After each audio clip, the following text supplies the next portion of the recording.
Hello everyone, isang mga kalikasang umaga po sa inyong lahat. Dumjogers po para sa Kalikasan TV. Guys, for today's video, tayo ay magluluto ng puso ng saging. Actually, kagabi ko pa to chinap-chop ng bonggang-bongga kaya maaga akong nakapag-prepare ngayon. So, pipigain lang natin ang puso ng saging. Lagyan natin ng kunting asin. Piga-piga lang, piga-piga.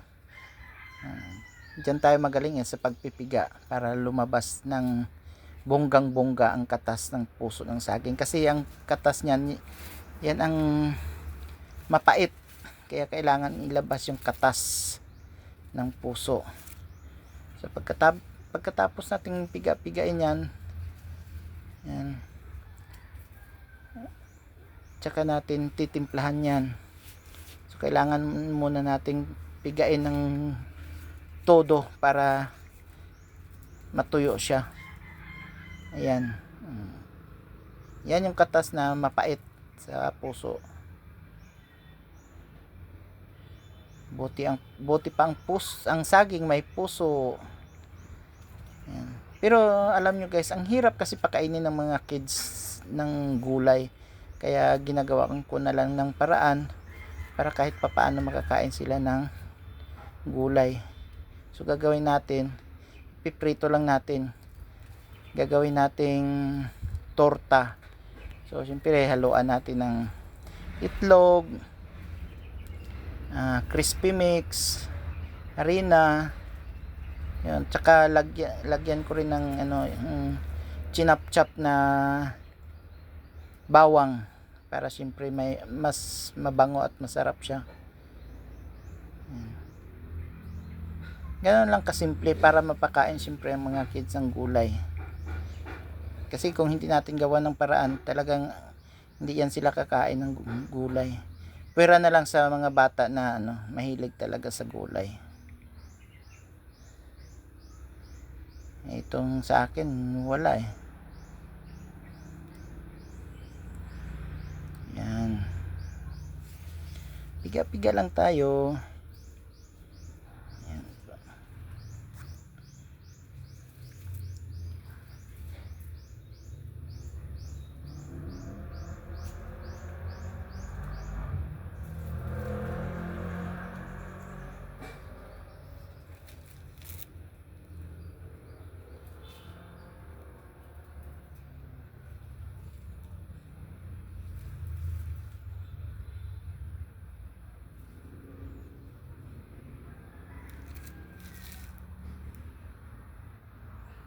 So pagkatapos nyan guys, titimplahan na natin, lalagyan na natin ng mga ricados ng puso.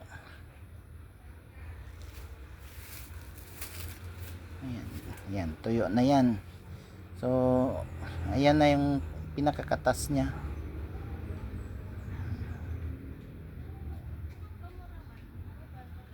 So ayan na, i-mix na natin yung mga ricados.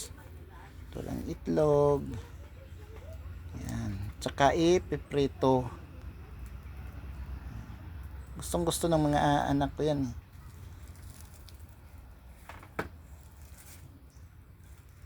Para na siyang hamburger. Yung pala puso ng saging lang. Amoy palang ulam na. Ang sarap.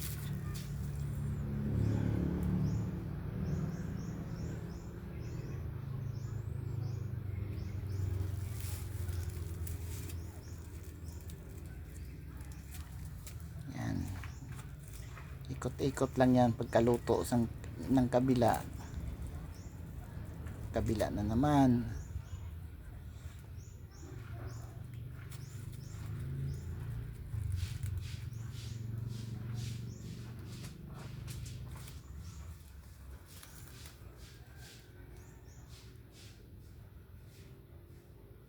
Ayan. Luto na, ganun lang kabilis.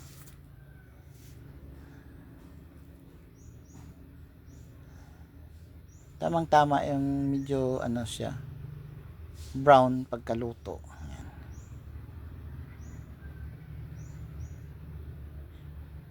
Wala siyang pinagkaiba sa ibang torta.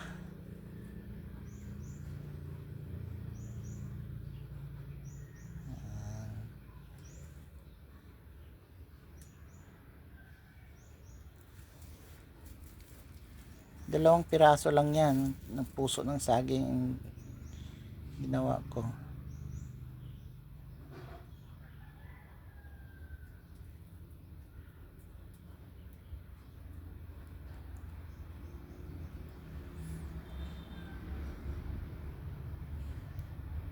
I-flatten lang natin para ano siya, mas madaling maluto. Tsaka yung sa gitna lutong luto talaga, hindi siya ano nalagay sa alanganin.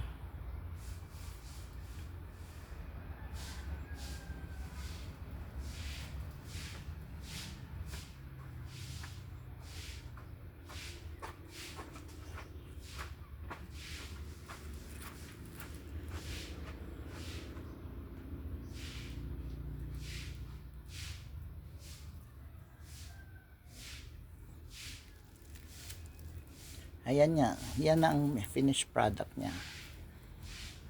Yan. So pagkatapos nating iprito, yan, siyempre si kuya gagawa na rin ng gravy.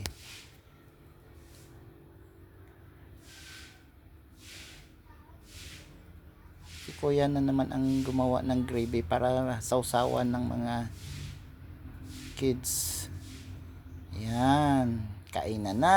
Oh, yan, diba? Yummy, sarap. Gustong gusto ng anak ko yan. May hamburger na sila, may gravy pa. O, diba?